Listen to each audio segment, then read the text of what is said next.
The iPad Pro for the first time is entering laptop territory. Now, this gets really confusing. So if you don't like confusing subjects or topics, you best just leave now. This is gonna throw everybody off. But everyone probably in their own mind has different definitions of the differences between laptops and tablets and two-in-ones. But for the sake of consistency, I just want to reiterate what mine is. I've talked about it in the past. I'll repeat it in today's video. But before we get into that, let's play the intro. It cost me money.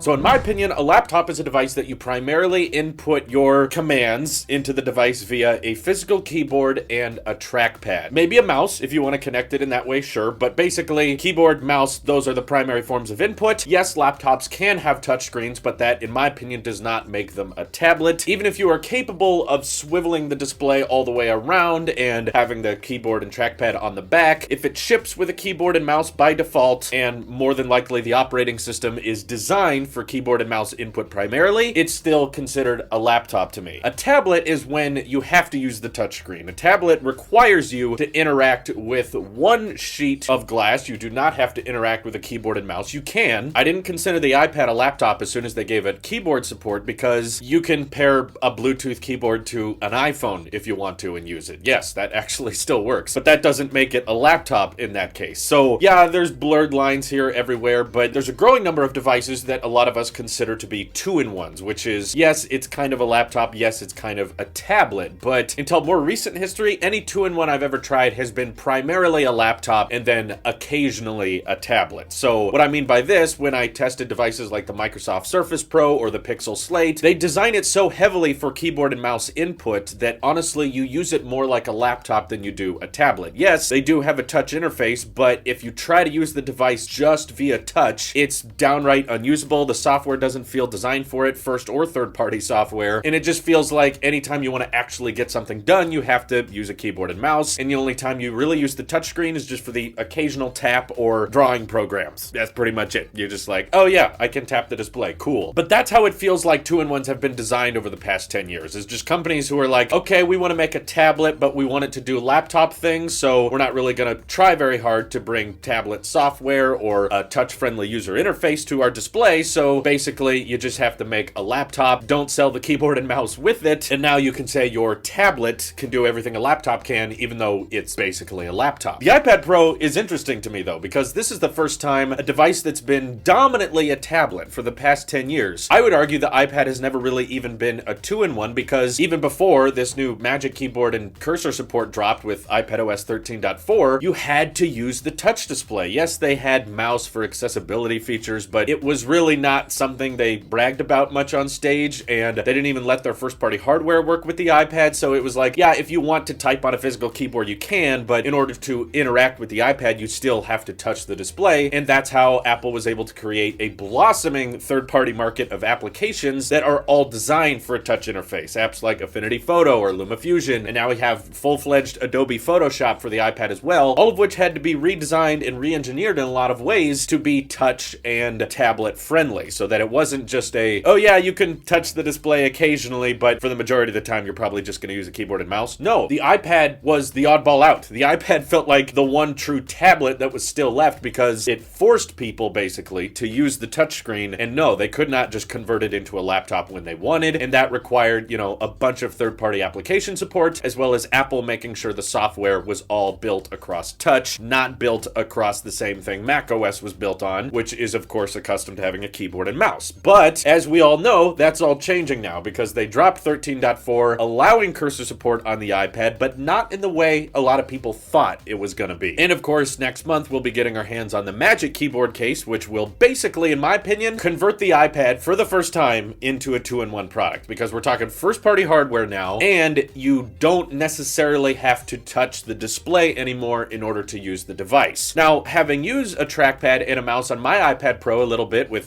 13.4. Obviously, I don't have the first-party hardware yet, but having a little bit of experience with it, I can now see what Apple meant by they did not want to just port over the mouse experience of macOS. They've truly redesigned the cursor support on the iPad so that it's optional, it's there, it's helpful. Kind of like the same way we have a cursor when you hold on your spacebar on your iPhone, you're able to move the cursor around your text because that's where your thumbs already are. You're typing on the keyboard, so yeah, you could reach up and tap the specific part of the sentence you want to select your cursor to be, but because your fingers are already down on that keyboard, it makes a whole lot of sense to have a quick command to convert your little blinking line into a cursor to save efficiency and mean that you don't have to reach up to the top of the phone. Having a keyboard case with the trackpad built into it now really isn't that much different from that, because if people are typing on a physical keyboard with their iPad, the process of reaching up and touching the display breaks your fluidity a lot more than just having a cursor down there that you can wiggle things around to when you need to. But what I'm able to notice is that despite adding cursor support, the iPad OS is still designed for touch-dominant interfaces, which is why I'm so excited for this Magic Keyboard case, because it allows us to so easily and so simply pull the iPad off of the case when we need to use it just as a dedicated tablet. There's no charging, there's no pairing of that keyboard case. You just drop your iPad in it when you want to use the keyboard and cursor, or you pry it off and you can use it with the Apple Pencil and whatnot. So the reason I think this is a big deal is because it's the first time the iPad is now entering laptop territory. For the longest time, they've always described it as a laptop replacement, but most of us took that as laptop alternative, which meant that no, it cannot do everything a laptop can, but it can cover the basics that a lot of people use laptops for. So you don't need to buy a MacBook necessarily. If all you do is email, watching videos, or maybe even some light video editing or photo editing, you can actually do a lot of that stuff with an iPad now. Yeah, MacBooks still have some advantages, but now we're getting to the point where iPads have a ton of advantages over MacBooks. See, a common comment I saw once the Magic Keyboard case came out, which is very expensive, I get it. So many people were saying like, well, if you spend $1,000 on the iPad Pro and you got to spend $350 on the keyboard case, you're easily approaching MacBook prices. So how is this supposed to be a MacBook alternative if it's costing the same price as a MacBook? Well, here's the thing. The iPad has a ton of stuff that the MacBook doesn't. Things like an accelerometer, 120 hertz, Face ID, thinner bezels, Apple Pencil support, and a touchscreen for those who want the intimate experience of being able to pull the iPad out of the keyboard case and use it just via touch if they want to. The operating system is still optimized and the third-party apps are still built to support that. And personally, I don't think that's going to go away, even though we're getting keyboard and mouse support now, because we have so many years of background of apps being updated and optimized for touch that now we're kind of getting the best kind of two-in-one you can get. So while something like the Pixel Slate or the Surface Pro is more of like a 90% laptop, 10% tablet, the iPad Pro is a two-in-one like them, but it's kind of the polar opposite. It's more like 80% tablet, 20% laptop now. So it's moving closer and closer into becoming basically everything a laptop can be. I know it still has some limitations, but it's gotten a whole lot closer than it was just a few months ago. And that means that the iPad Pro is going to start becoming an alternative for a lot of people for a MacBook, because there's so many things the iPad can do that the MacBook can't. And the only thing the MacBook can do that the iPad can is pretty much limited to software. Third parties not optimizing their apps, or even Apple not bringing their first-party apps to the iPad yet. But who knows? We may see some of Apple's first-party Pro apps brought to the iPad at DubDub this year. Really hoping for it. If we could get Final Cut Pro or Xcode or Logic on the iPad this June, that would be sick, and I bet people would be ecstatic, and they would probably start considering the iPad Pro a lot more heavily than they consider a MacBook Pro. But for the time being, they're going to have to coexist for a while. I don't think MacBooks are going to be killed off this year, but point being, the iPad Pro is in new territory now, and I think it's not necessarily admitting that Microsoft was right all along, because I feel like Microsoft added the keyboard and mouse support to the Surface Pros from the beginning because they didn't want to have to redesign the tablet experience. They didn't want touch to be dominant anyway. Even if you had a touch display, it was really just extra. It was an occasional usage. It was not something you had to use. Now that Apple's had so many years of experience of getting the app markets and their first-party apps designed for touch, it's like, okay, we've darn near perfected the tablet experience, so let's go ahead and start moving into two-in-one territory. So it's the classic example of Apple waiting to do something right versus everybody else doing it right away, but not really doing it in an efficient or productive manner. So I'm sure tons of you disagree with me. That's fine, by the way, but I'm definitely getting that $350 keyboard case with my flexing Apple card, and y'all can make fun of me all you want, but I'm excited to see how the best two-in-one possible is going to behave. And if you have thoughts thoughts on the subject, please feel free to hit me up on Twitter, join my Discord, we'll talk more about it there. This is your Apple Sheep here, and I'm gonna spend so much money on Apple products this year. I'll see you in the next one.